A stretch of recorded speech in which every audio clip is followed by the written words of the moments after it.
What is going on, guys? It is Bucky and welcome to your 10th intermediate Java tutorial.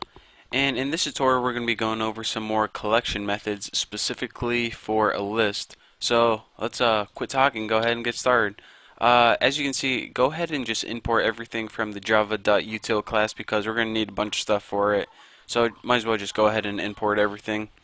And the first thing we're going to do is, I'll comment this out for you, is we want to create an array and then we want to convert it to list. So go ahead and leave a comment, create an array and convert to list. Bam, game time.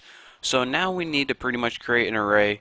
You can create it with any data type you want. I'm just going to use characters because it's really easy to show in this example. So go ahead and type character, and I'm going to name my array because I feel like it, and just set it equal to any number of characters. It doesn't really matter. I'm going to set mine equal to P, W, and N. So it spells pwn, kind of. So, alright, so now we have an array of 3 characters. So we're good to go. And now, since we're going to be performing methods in the collections class, we need to make a list. So go ahead and make a list, and of course we want to put character since we want to cast that, and you can name your list anything you want. I'm just going to name mine L because I'm too lazy to type anything longer than that. And what we need to do, as you learned in the last tutorial, or maybe a couple tutorials ago, the easiest way to convert an array to a list is just go ahead and put arrays from the arrays class, and there's a method called as list. Look, it already started typing it for us. And then as your parameter, you put what array do you want to convert to a list. Well, let's go ahead and convert that array we just made, named array, into a list. Now after this, we want just a little display of what we did. So go ahead and put system out print line, and you can just print pretty much anything you want. I'm just going to go ahead and put list is, put a colon, space, and now we're going to write output, and as your parameter you want to output that list. And you see we get an error message right here because we didn't create the method output yet. It's not a built-in method. So we're going to be creating this later on, so we're going to get an error as we're programming it, but when we're done with this tutorial, outside of the main method right here, we're going to be creating another method to fulfill this requirement. So now that we're done with this little chunk of code, what we need to do first is, as promised, call methods from the collections class. And as you know, when you call methods from the collections class, they also apply to lists because lists inherits everything from collections. So let's go ahead and leave another comment and put reverse and print out the list. And make sure you have a couple typos in there because, you know, it just looks cool. And from here we can go ahead and put collections dot reverse, and this is the very first collections method I'm going to tell you. What this method does is pretty much take any collection and reverse it. So go ahead and pass in L, since remember L is a list and a list is a collection, so that's why we're able to do this. And what this does is it alters the list by reversing everything. So let's go ahead and system out print line, and just go ahead and add a little comment, be like after reverse, doesn't matter if you type that right or not. And now we just need to go ahead and output L again, but unlike before where it's just in normal order, it's now going to be reversed if we coded it right. So now we have what we did is we created an array and then we converted it to a list right here, and right here we took that list and reversed everything. So alright, this is pretty cool, but what else can we do to a list?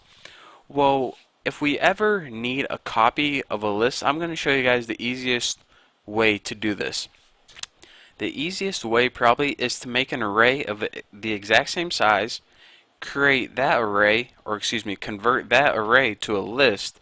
So now you have an empty list that's the same size as the original, and you can call a method called copy, which pretty much takes everything from the first list and puts it in your new list that you just created. So now they're pretty much the exact same list and you have 2 copies.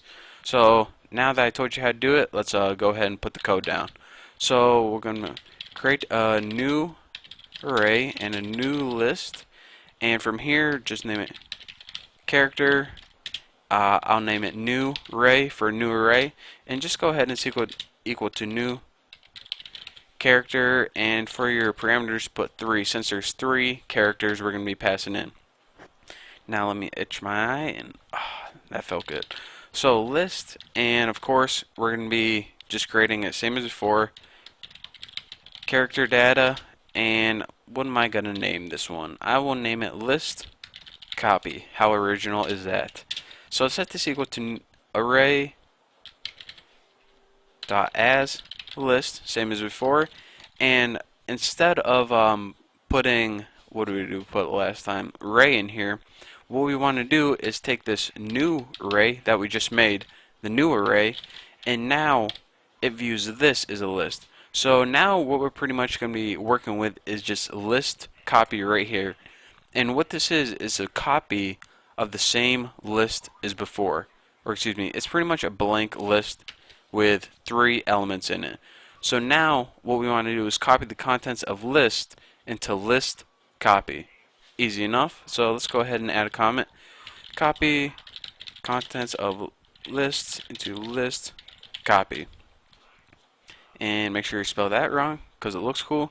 And what you can do from here is collections.copy, and copy is a built-in method, so that's why we don't have to create the method ourselves. And it's a method in the collections class.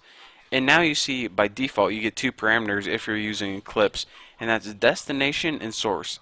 The destination is where you want to copy it to, and we just have this blank list called list copy, so that's where we're going to be.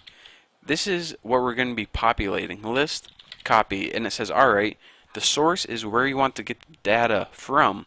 Well, we already have this list that's populated named L, and it already has stuff in it. So let's go ahead and as our source put L. In essence, what this does is it takes everything from L and it puts it into list copy. And I'm actually running out of time for this tutorial, so I'm going to finish up in the next tutorial. But for now, I just want to thank you guys for watching. Don't forget to subscribe, and I'll see you next tutorial.